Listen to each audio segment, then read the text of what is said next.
Hello student, today we will discuss application of third law of thermodynamics, that is evaluation of absolute entropy of solid, liquid and gases. उससे पहले हम एक example के through समझेंगे कि solid से liquid और लिक्विड से गैस बनने का प्रोसीजर क्या है, और हम एग्जांपल वाटर सिस्टम का लेंगे because this system is well known to you. तो हमने मान लिया आइस एट 0 केल्विन, और आप ये जो भी प्रोसीजर करा रहे हो ये क्या है, 1 एटमॉस्फेरिक प्रेशर पे, जो हमारा नॉर्मल इन्वायरमेंट का प्रेशर है उस पे करा रहे हो. अगर सिस्टम क्लोज भी है तो भी, यानी कि प्रेशर क्या है, 1 एटमॉस्फेरिक प्रेशर है. तो आइस ले लिया आपने, मान लो एक बीकर में, एक कंटेनर में, वो 0 केल्विन उसका टेम्परेचर है. 0 केल्विन का मतलब क्या है, -273 डिग्री सेल्सियस.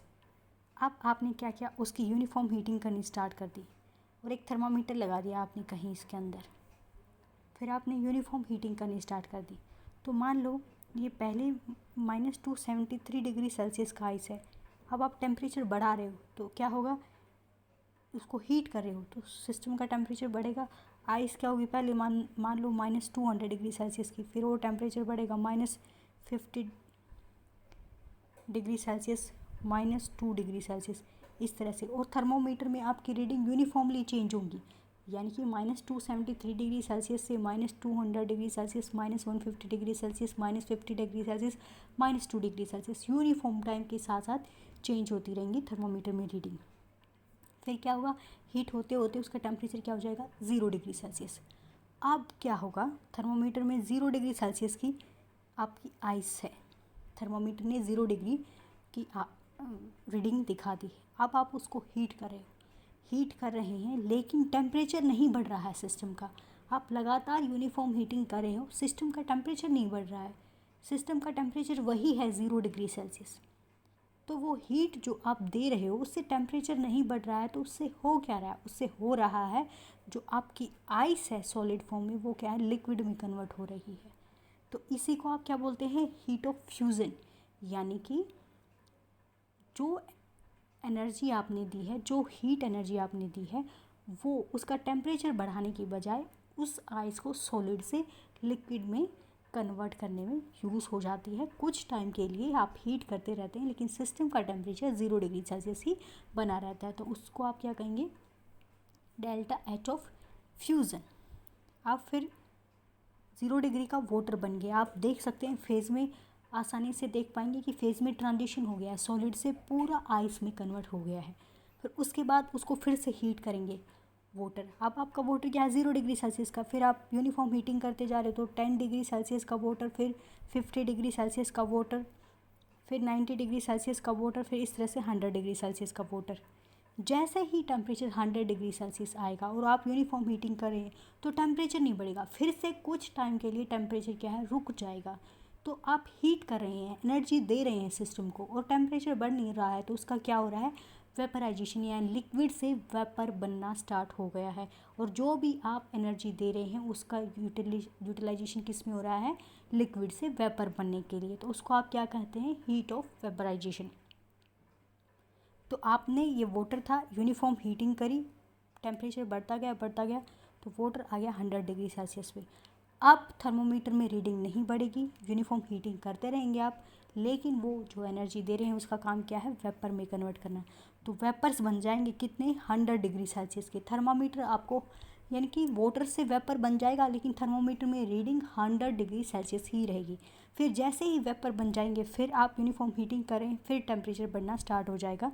तो फिर वेपर का टेम्परेचर बढ़ना स्टार्ट हो जाएगा. वेपर 100 डिग्री सेल्सियस की, फिर 120 की हो जाएगी, फिर 150 की, कितने भी हीट करते रहेंगे आप, वेपर का टेम्परेचर बढ़ता रहेगा. तो जो ये ग्राफ है ये क्या शो करता है आपको, यहाँ पे एंट्रोपी बढ़ रही है, यहाँ पे टेम्परेचर बढ़ रहा है. तो ये जो लाइन है, ये इधर का पूरा एरिया ये सॉलिड को शो करता है, और ये जो बीच वाला एरिया है ये वाला, ये लिक्विड को शो करता है. ये सारा यहाँ पे क्या है, लिक्विड. और ये जो लास्ट वाला जो एरिया है, ये वाला जो एरिया है, ये गैस को शो करता है. तो ये मैंने जो कर्व दिखाए हैं, सॉलिड में मैंने 2 कर्व दिखाए हैं. देखिए, आपने हीट करना स्टार्ट किया, थर्मोमीटर में टेम्परेचर बढ़ता चला गया. फिर एक ऐसा टेम्परेचर टाइम आया कि एंट्रोपी बढ़ती रही, लेकिन टेम्परेचर वही रहा. इसका मतलब क्या है, सॉलिड एक एलोट्रोपिक फॉर्म से दूसरी एलोट्रोपिक फॉर्म में चेंज हो रहा है, तो उस टाइम पे भी जब सॉलिड एक एलोट्रोपिक फॉर्म से दूसरी एलोट्रोपिक फॉर्म में चेंज हो रहा है तो उसकी एंट्रोपी तो बढ़ती है लेकिन टेम्परेचर वही रहता है। तो इसने दिखा दिया कि एंट्रोपी बढ़ गई लेकिन टेम्परेचर सेम है कुछ टाइम के लिए। फिर जब वो दूसरी एलोट्रोपिक फॉर्म में आ जाएगा, फिर आप यूनिफॉर्म हीटिंग करते रहेंगे, फिर उसका टेम्परेचर बढ़ना स्टार्ट हो जाएगा।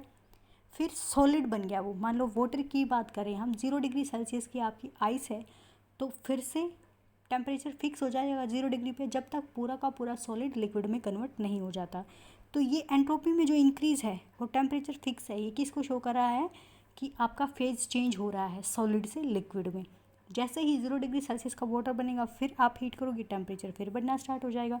और ये पॉइंट क्या शो कर रहा है, बॉइलिंग पॉइंट ऑफ लिक्विड, यानी कि 100 डिग्री सेल्सियस का वाटर और किस में कन्वर्ट हो रहा है, 100 डिग्री सेल्सियस की गैस में कन्वर्ट हो रहा है। यानी कि एंट्रोपी चेंज हो रही है लेकिन टेम्परेचर नहीं बदला, टेम्परेचर वही है कुछ टाइम के लिए। फिर जब गैस 100 डिग्री सेल्सियस की कंप्लीट कन्वर्जन हो जाएगा फिर उस गैस का टेम्परेचर बढ़ना स्टार्ट हो जाएगा। तो यही बेसिक से लेकर चलेंगे हम, पूरा फॉर्मेट यही चलेगा एंट्रोपी कैलकुलेट करने का। तो सबसे पहले हमें क्या करना है, ये क्या है, शुरू से लेके चले हैं 0 डिग्री सेल्सियस से, यानी कि 0 डिग्री केल्विन के ऊपर सॉलिड है और हमने क्या माना है, उस सॉलिड की एंट्रोपी होती है 0। ये थर्ड लॉ ऑफ थर्मोडायनेमिक्स बोलता है, इसीलिए तो ये इसकी एप्लीकेशन है कि हम 0 केल्विन पे किसी भी सॉलिड की एंट्रोपी को 0 लेके चलेंगे और फिर फर्दर उसके ऊपर इक्वेशंस लगाते जाएंगे और एंट्रोपी कैलकुलेट कर लेंगे। तो उसको कैलकुलेट करने का तरीका क्या है, देखिए ये वाला जो एक्सप्रेशन है ये हमने पिछली यूनिट में किया था एंट्रोपी के केस में, कि डेल्टा एस क्या आता है, CP नेचुरल लॉग T2/T1 ऐसे आता है। तो वो आया कैसे था, वही बेसिक इक्वेशन ली थी हमने, DS एंट्रोपी, वो क्या है, करली Q heat change in the system reversible या टेम्परेचर T, यहाँ से फिर करली क्यू की वैल्यू पुट कर दी थी, वो क्या होती है CP dt। तो आपकी इक्वेशन क्या हो जाती थी, DS इक्वल्स टू CP/T, और फिर टेम्परेचर रेंज में उसको इंटीग्रेट कर देते। तो ये वो वाली इक्वेशन है, ये मैंने आपको दिखाया नहीं है एक्सप्रेशन, लेकिन आप जब एग्ज़ाम में लिखेंगे तो वहीं से शुरू करेंगे। तो ये हमें पता है DS एब्सोल्यूट 0 पे है और S तक आप इंटीग्रेट करें, यानी कि टेम्परेचर 0 से T टेम्परेचर तक। इक्वेशन आपकी क्या है, CP क्या है, हीट कैपेसिटी, हीट कैपेसिटी से हम हमेशा निकालते हैं एंट्रोपी को, dt/T, और इंटीग्रेट करेंगे 0 से T लिमिट में। तो इसको हम ऐसे भी लिख सकते हैं, आपको पता है 0 से T लिमिट में इंटीग्रेट करेंगे CP d natural log T, इस सेम चीज़ को हम इस तरह से भी लिखते हैं। तो अब ये जो इक्वेशन है इसमें अगर आप CP और ln को y और x एक्सिस पे ड्रॉ करेंगे तो जो कर्व आएगा उसके नीचे का जो एरिया होगा वो आपको क्या दे देगा, एंट्रोपी दे देगा, S दे देगा। लेकिन प्रॉब्लम ये है CP जो हीट कैपेसिटी ऑफ सॉलिड है वो हमें ऑलमोस्ट 15 डिग्री केल्विन तक ही पता होती है, उससे नीचे हमें पता नहीं होती है। तो हम क्या करते हैं, उसमें ग्राफ को थोड़ा सा, इस हिस्से को थोड़ा सा एक्स्ट्रापोलेट करते हैं अपने आइडिया से। तो जब हमें CP ही नहीं पता, 15 केल्विन से नीचे अगर आपको CP नहीं पता, 15 केल्विन बेटा, तो क्या होगा, हमारी इक्वेशन में तो CP है, फिर हम कैसे एंट्रोपी निकालेंगे, तो उसके लिए हम एक डिफरेंट लॉ यूज़ करते हैं, Debye-T³ लॉ। वो क्या कहता है, CP 0 से 15 केल्विन तक आप कैसे निकालेंगे, heat capacity of solid A/T³, इसमें क्या है, टेम्परेचर क्यूब आता है। A एक कांस्टेंट है जिसको कहाँ से पता किया जाता है, जैसे थोड़े से हायर टेम्परेचर पे CP कैलकुलेट करते हैं उससे हम A की वैल्यू कैलकुलेट करते हैं, यहाँ से हमें क्या वैल्यू मिल जाती है, CP। तो मान लो एक सॉलिड है, उसका आपको 50 केल्विन तक हीट करते हैं, एक सॉलिड को 0 केल्विन से 50 केल्विन तक हीट करते हैं और आपको उसकी एंट्रोपी निकालनी है कि उसकी एंट्रोपी कैसे बढ़ी।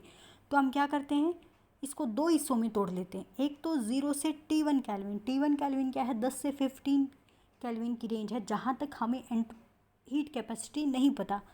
फिर और क्या करते हैं, प्लस फिर 15 केल्विन से 50 केल्विन तक इंटीग्रेट कर देंगे, यानी कि सॉलिड की एक पर्टिकुलर टेम्परेचर तक कैलकुलेट करने के लिए भी हमें दो टर्म्स की ज़रूरत पड़ेगी।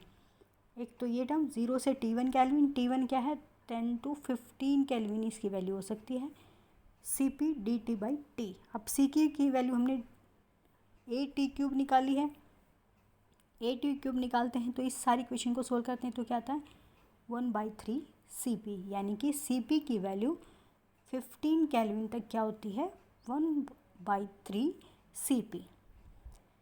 तो ये आ गया हमारा, ये इक्वेशन एंट्रोपी आ गई 15 केल्विन तक। 15 केल्विन तक ये हमारी एंट्रोपी आ गई है बेटा। CP की वैल्यू थी ये AT³, फिर इसको इंटीग्रेट करा दिया है। फिर हमें तो निकालना है 50 केल्विन तक, तो ये वैल्यू क्या है 15 केल्विन तक। उसके आगे हम क्या करेंगे फिर 15 केल्विन से लेके 50 केल्विन तक फिर से इस इक्वेशन को इंटीग्रेट कराएंगे, और जो रिजल्ट आएगा वो क्या होगा एंट्रोपी होगा उस सॉलिड की उस पर्टिकुलर टेम्परेचर पे। इसी तरह से हम क्या निकालेंगे एंट्रोपी ऑफ लिक्विड सब्सटेंस और गैसियस सब्सटेंस। तो प्रोसेस क्या होगा हम पहले कर चुके हैं, ये क्या है 1/3 CP एंट्रोपी है किसी भी सॉलिड की 0 से 15 केल्विन तक। फॉर एग्जांपल 15 केल्विन तक उसकी एंट्रोपी 1/3 CP है। फिर क्या करेंगे हम सेम इक्वेशन यूज़ करेंगे CP/ln/T और T1 से TF। T1 क्या है मान लो 15 केल्विन तक हमें नहीं पता, और TF क्या है मान लो आइस के केस में क्या है 0 डिग्री सेल्सियस और 273 केल्विन। ये क्या है फ्यूज़न टेम्परेचर और मेल्टिंग पॉइंट, यानी कि सॉलिड आइस से लिक्विड कितने डिग्री सेल्सियस पे बनता है 0 डिग्री सेल्सियस पे या 273 केल्विन पे। तो यहाँ पे क्या होगा आपने 15 केल्विन तक एंट्रोपी निकाली, फिर इस इक्वेशन से आप क्या करेंगे 273 केल्विन तक कैलकुलेट कर लेंगे। फिर 273 केल्विन के बाद जब आप हीट कर रहे हैं तो टेम्परेचर नहीं बढ़ रहा है, क्या प्रोसेस हो रहा है सॉलिड से लिक्विड बन रहा है, तो उसके लिए हम क्या यूज़ करेंगे हीट यूज़ हो रही है, उसको हम बोलते हैं डेल्टा हीट ऑफ फ्यूज़न। और उसको जब हम TF टेम्परेचर से डिवाइड करते हैं, ये भी इक्वेशन हम कर चुके हैं बेटा पिछली यूनिट में जब हम एंट्रोपी कैलकुलेट कर रहे थे। तो हम डेल्टा HF/TF और ऐड कर देंगे, किस लिए फेज ट्रांजिशन के लिए हुआ है सॉलिड से लिक्विड। फिर क्या करेंगे हम लिक्विड को हीट करेंगे, फ्यूज़न मान लो आपका वाटर 0 डिग्री सेल्सियस का, आप उसको हीट करना स्टार्ट करें 100 डिग्री सेल्सियस तक उसका टेम्परेचर बढ़ेगा, यानी कि TF टेम्परेचर से TB टेम्परेचर तक, यानी कि 0 डिग्री सेल्सियस का वाटर से 100 डिग्री सेल्सियस का वाटर। यहाँ पे फिर क्या हो जाएगी अगेन CP/ln/T। CP यहाँ पे सॉलिड का है बेटा, यहाँ पे लिक्विड का। हीट कैपेसिटी सॉलिड का, लिक्विड का, गैस का अलग अलग होता है, और अलग अलग टेम्परेचर रेंज में भी उसकी वैल्यू अलग अलग होती है। फिर जब आपका वाटर बन गया है 100 डिग्री सेल्सियस का, फिर वो गैस में कन्वर्ट होगा, फेज ट्रांजिशन होगा, टेम्परेचर नहीं बढ़ेगा लेकिन हम हीट लगातार देते रहेंगे। तो जब हीट देते हैं उसको तो क्या होता है डेल्टा HV, यानी कि हीट ऑफ वेपराइजेशन, यानी कि लिक्विड से गैस बनने के लिए हमने एनर्जी यूज़ कर दी। और इसके लिए एंट्रोपी हम कैसे निकालते थे डेल्टा HV/TB, हमने पिछली क्लास में किया था। इन द सेम वे फिर कोई गैस है मान लो आपकी पर्टिकुलर टेम्परेचर पे, फॉर एग्जांपल वाटर वेपर्स हैं 200 डिग्री सेल्सियस पे, तो फिर TB हमारा क्या है 100 डिग्री सेल्सियस या 373 केल्विन, और आपको 200 डिग्री सेल्सियस तक इसको हीट करना है, यानी कि 473 केल्विन तक। तो आप फिर से इंटीग्रेट करा देंगे, लेकिन CP कौन सी यूज़ करेंगे गैस की। इस तरह से बेटा अगर आपको कोई पूछे कि पर्टिकुलर सॉलिड की निकालनी है एट पर्टिकुलर टेम्परेचर तक, तो सिर्फ इतनी इक्वेशन यूज़ करेंगे। कोई आपको कहे कि सिर्फ सॉलिड से लिक्विड बन गया है, तो आप इतनी इक्वेशन यूज़ करेंगे। कोई सॉलिड है पर्टिकुलर टेम्परेचर पे, फॉर एग्जांपल वाटर मैं बात कर रही हूँ, लिक्विड वाटर 40 डिग्री सेल्सियस का लिक्विड वाटर है मान लो, तो ये यहाँ तक तो है सच आएगा, यहाँ पे TF भी आएगा, लेकिन TB की जगह क्या आ जाएगा 40 डिग्री सेल्सियस टेम्परेचर। इस तरह से करना है आपको। अगर गैस कर रहे हैं तो फिर ये सेम इक्वेशन हो जाएगी, और ये यहाँ पे गैस। इन केस सॉलिड, जहाँ तक सॉलिड है यहाँ तक क्या है सॉलिड है, अगर सिस्टम में एलोट्रोपिक फॉर्म बने हैं एक एलोट्रोपिक फॉर्म से दूसरे एलोट्रोपिक फॉर्म, तो उस टेम्परेचर भी क्या होगा टेम्परेचर कांस्टेंट हो जाएगा, सिस्टम को आप हीट देते रहेंगे, एक एलोट्रोपिक फॉर्म से दूसरी एलोट्रोपिक फॉर्म बनेंगी, फेज ट्रांजिशन होगा। तो वहाँ पे आप क्या यूज़ करते हैं delta H of transition divided by T transition, जिस टेम्परेचर पे ट्रांजिशन हो रहा है। तो यहाँ इस एरिया में फिर आप एक और ये टर्म ऐड कर देंगे एलोट्रोपिक फॉर्म के लिए। अब मैं बेटा कंसेप्ट ऑफ रेजिडुअल एंट्रोपी, ये बहुत छोटा सा कंसेप्ट है लेकिन इम्पोर्टेंट है, बहुत बार एग्जाम में पूछा जाता है। तो जो एंट्रोपी है हमने अभी ये क्या है थर्मोडायनेमिक्स से निकाली है, उसको बोलते हैं हम थर्मल एंट्रोपी, लेकिन स्टैटिक्स के थ्रू भी हम एंट्रोपी निकालते हैं, उसको स्टैटिकल एंट्रोपी बोलते हैं।